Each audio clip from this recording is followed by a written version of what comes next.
shoes on my feet, my identity. My brain never waking from those pills they prescribed to me.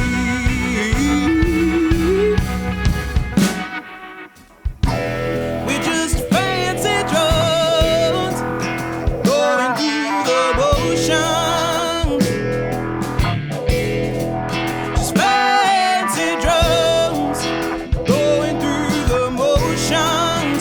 Fancy drugs, a fraction me. We just fancy drugs.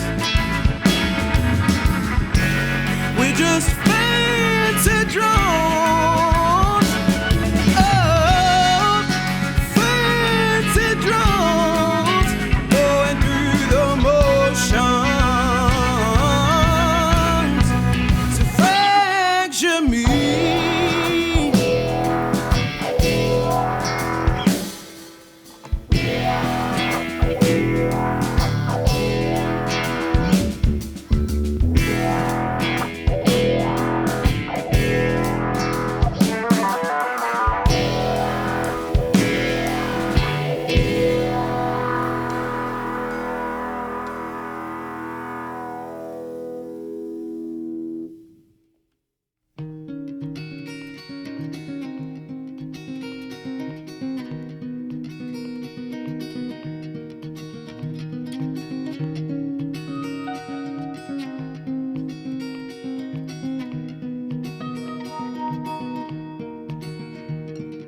Late at night when I feel alone, I cry in darkness, screaming to the unknown, 'cause she's never coming back. No, she's never coming back. Body and water for days and days, hopes for a safe return were hopes in vain, 'cause she's never coming back. No, she's never coming back. When I was 17, I pretended not to care. Stayed in them for years to escape despair.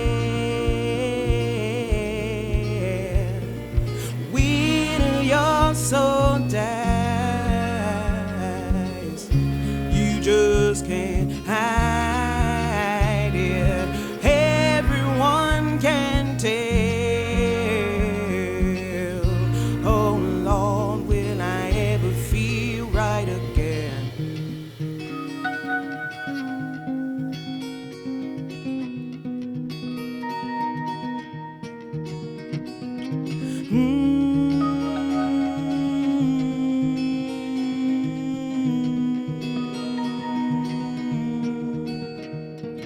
Tried so hard to be an automaton, body of steel and wired circuits for my backbone, 'cause she's never coming back.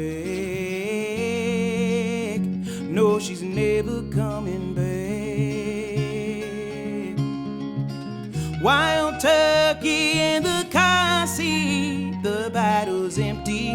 I hope it gave her some relief, 'cause she's never coming back. No, she's never coming back. When I was 17, I pretended not to care. Stayed numb for years to escape despair.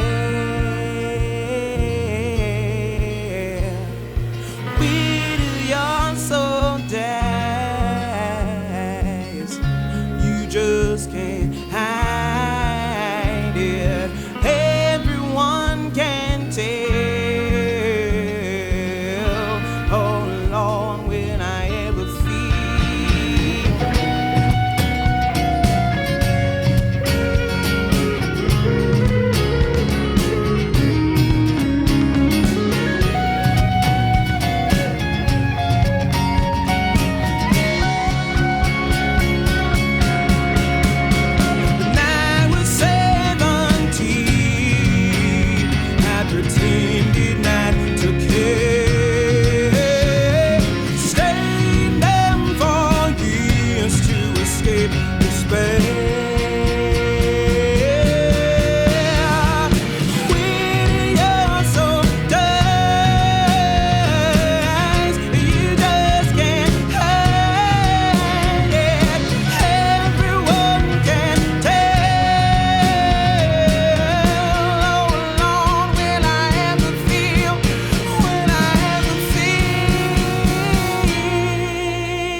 I'm excited to be in the studio today with Amythyst Kiah. She is originally from Chattanooga, Tennessee, and she was raised on folk and string band music and bluegrass, but kind of merged into rock and roll and blues and everything else. I want to talk to you all about that stuff because I'm really fascinated by all the different styles of music you can play. Yeah. So actually, it is the other way around. Oh, really? Started in.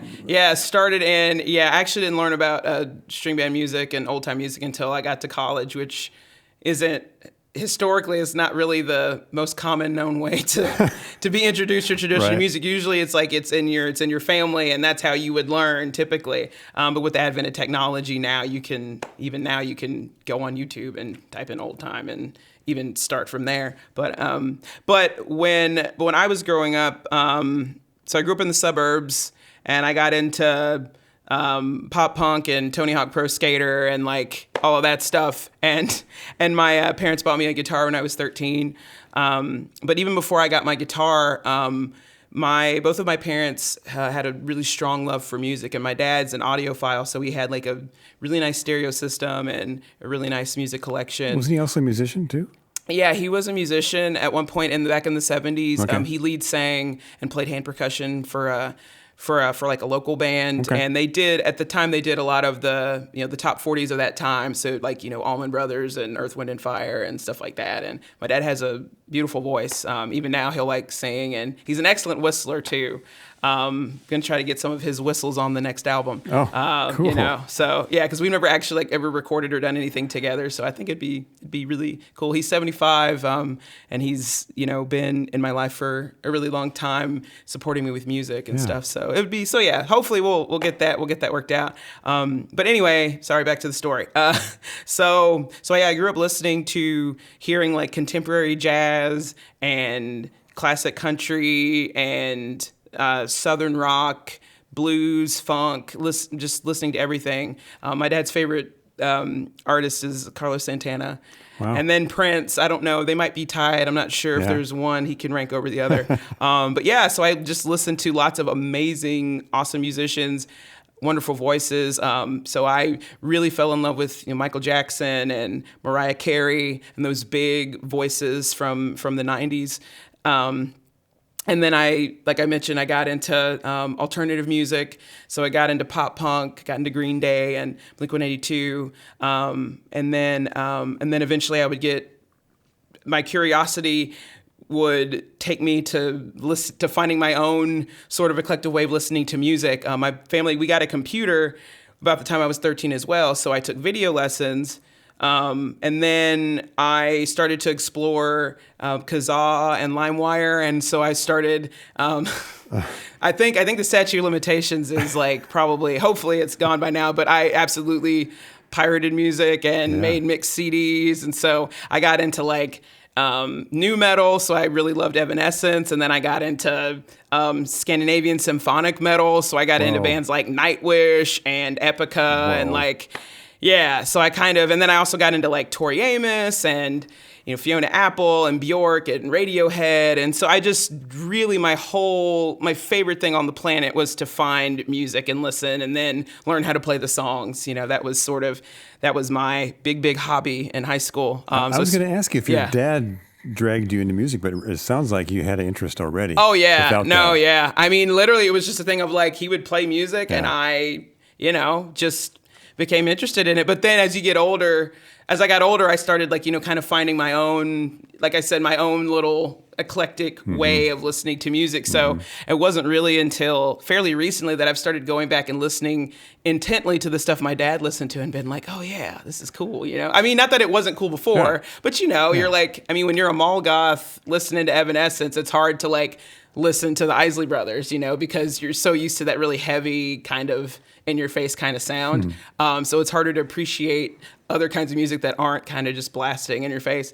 But yeah, so in college, that's when I got introduced into bluegrass, old time and country music studies.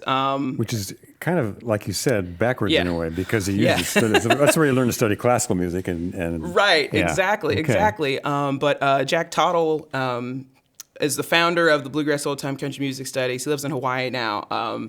actually went to visit him fairly recently with me and my now my fiance. We went and visited him. But he was really like, I'm so glad that I called to check into this bluegrass guitar class, because I didn't really want to get into classical because it was just so formal, and there was this emphasis on, oral skills and music theory. And I'd already been playing guitar, and I knew how to listen and read guitar tablature. So in my 19-year-old brain, I was like, I don't need to go through all that. So when I came across bluegrass guitar, I mean, the only image that could come to mind for me for bluegrass was like the Beverly Hillbillies. Like, I had zero knowledge of any of it, or even Appalachian culture, even though I'm Appalachian. I grew up in Chattanooga, but I had no idea about any of the music or any of that stuff. So I called Jack Tottle and said, hey, do I need to learn how to sight read or anything for this class? Because, like, I'm not interested in that. And he laughed, because I don't think anyone's ever asked him that before. And he was like, no, this is an oral tradition.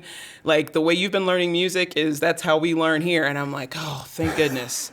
So I took that group guitar class. I learned how to, at that point, I had learned fingerstyle from classical guitar. So even though I learned to flat pick, and then I learned how to do three finger style, fingerstyle really like spoke to me, and rhythm. So I really ended up leaning into rhythm guitar and fingerstyle guitar. And then I played in there's an old time string band that I played in called the ETSU Old Time Pride Band, or East Tennessee State University Old Time Pride Band. So kind of a long name, but and then I started taking clawhammer banjo lessons with a guy named Roy Andrade, who was also my band director as well for several semesters.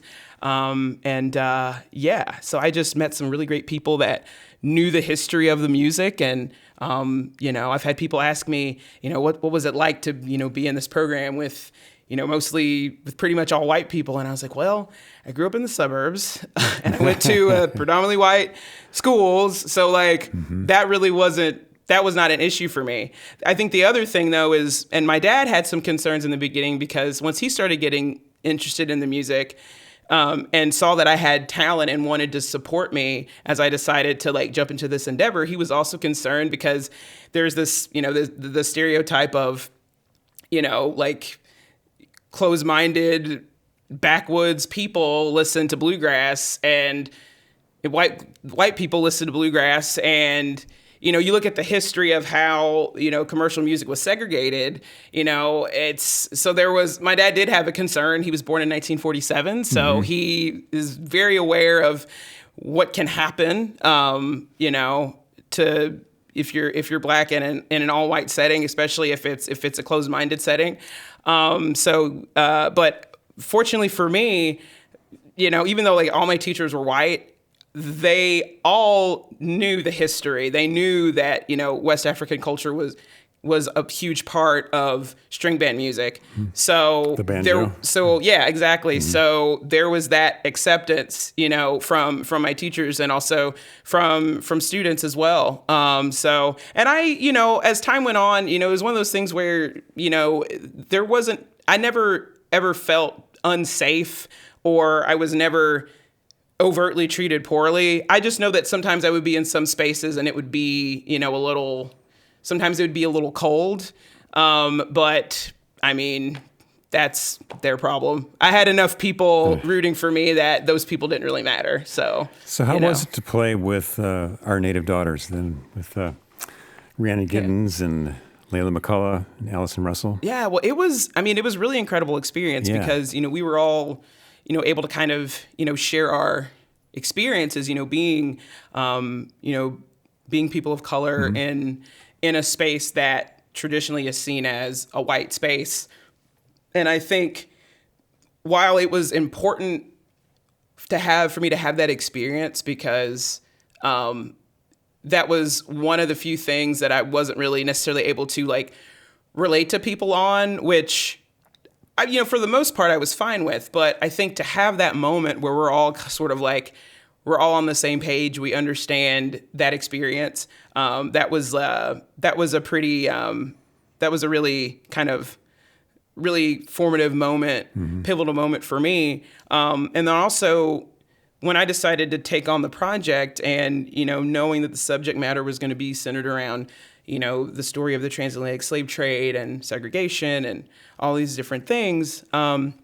These are all things that I've always, I've talked about in academic settings or, talking with my dad, but never really engaged in musically. And for me, anytime I've had negative emotions or uncertainty or, just I'm kind of really struggling through emotions about something, either writing a song or playing a song is has a way of, helping me process that. And so for me, this project, while obviously from the creative aspect and from the people I was working with and for the overall message, that was all very important. I think my biggest takeaway was that once I wrote those songs and was able to write those songs with these women, that part of me that was angry about what happened before and kind of had a hard time letting that go, I was able to just let that anger go, and, Black Myself is really about talking about those negative, tragic instances. But then in the final verse, for me, it's about realizing that I wouldn't be able to do what I do today if it wasn't for the struggles that people had before me. And so I'm standing on a lot of shoulders. And I also want to recognize that, like, for us to be playing these songs in front of audiences and for so many people to have been touched by it, Black and white, this was, for me, it was like a very, it was just a very special thing to be able to have so many people just understand and want to understand, and and just being able to talk about those subjects through music. It has a way of disarming people that maybe don't know or maybe have reservations about some of the things. So it was good. Wasn't Black Myself it won the Folk Alliance International Award for Song of the Year, right? Yeah. And a Grammy, too? Well, it was a nomination. Yeah. Was. But yeah, I mean, it just, what's so funny about that is, when I wrote that song, I've always wanted to write songs where anybody can see themselves in the situation. And I was a little worried that because it was specific, and because anything that if you put the word Black in something, that could really kind of turn off a lot of people, or at least be like, oh, well, this isn't for me. Because we still, so many people still separate themselves by color. And, my dad's always taught me that, like, it's, yes, there is still racism out there. There's sexism. There's all these different things out there.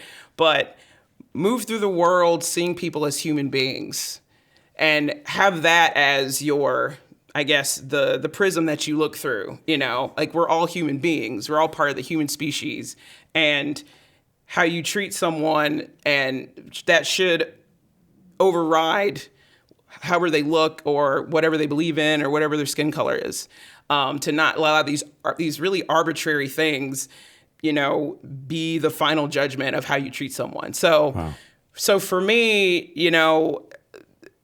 even though that song was so specific, and because it was so specific, I had people ask me, am I allowed to sing the song? Am I allowed to cover the song? And it's, and I always tell people, and I understand why they're saying it, and I tell them, like, first of all, you don't need my permission to sing my song. It's out there in the world for everybody to enjoy. So you don't have to ask me permission.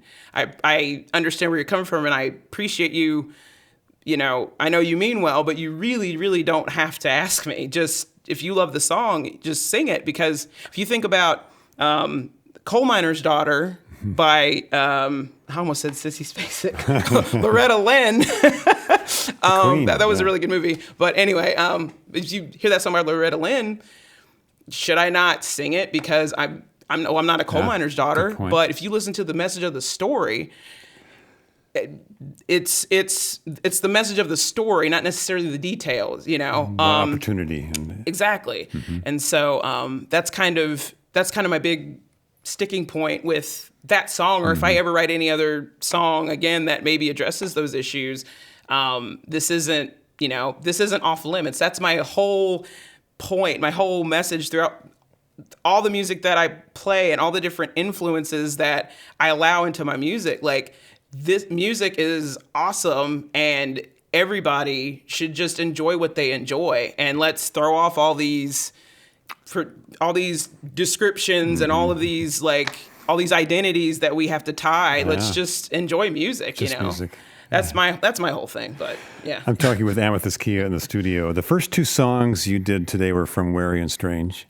The last one you did is brand new. Yeah, and it's a brand new one. one. In fact, this is a debut, a radio debut, right? Yeah, I'm pretty sure.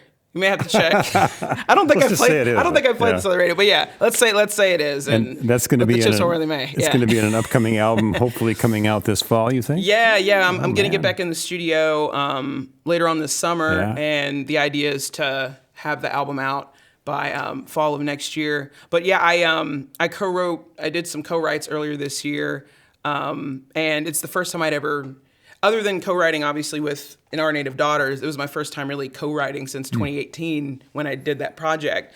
And I'm happy that I'm not the only one that feels this way, but like sometimes as a songwriter, it's like I don't know, for me, it felt really vulnerable and anxiety inducing to like be in a room with someone I've never met and then just share my deepest inner thoughts, about things that felt really awkward. But I got my A&R guy, Mark Williams at Rounder. He's been amazing and, really listening to me and what's important to me and what I value as a musician and the things that matter to me and, the kinds of music that I really love. And he set up a bunch of different sessions for me. So Monday through Friday, I think back in January, it was like I met with a different person every day. So it was almost like dating, It's like you get to know the person and see if you vibe really well. And fortunately, he did a great job of picking people to work with because I really got along with everybody, and I got something out of each session. This song in particular, Empire of Love, it's a song that I co-wrote with Sean McConnell. Yeah. Oh my God. Yeah, and right. I hadn't heard of him before. But each day every morning when I would get up, I would make it a point to listen to the person I was going to meet up with and then decide which songs I feel like would really be well suited to bring to the session. And for Sean McConnell, I was like, because for this song, I wanted something that was, just like really melodic. And the melody I'd come up with, I wasn't like super crazy about. When I heard his voice, I'm like, there's nothing like a songwriter that also has an amazing voice. No kidding. It's it's so good. So anyway, I met at his studio, just 40 minutes outside of Nashville, and we just talked about like philosophy and religion and nature and where you come from and like just all of these things that kind of make up who we are as people and how those things shape our lives. And so then Empire of Love kind of, came out of that. I had some lyrics sort of getting at all of those things. And and then we went to town and it was awesome. So yeah. Can't wait to hear the album when it comes out. Yeah, thank you. Well, congratulations on that. Congratulations on your recent engagement. Oh, thank you. Very Appreciate happy for you. Yeah, thank you. And thank you so much for bringing your band in today and playing these tunes for us. It was really fun to hear you. Yeah, thank you. We had a lot of fun today. Good. Thanks for having us. All right, thank you. The Current is public media made possible thanks to member support.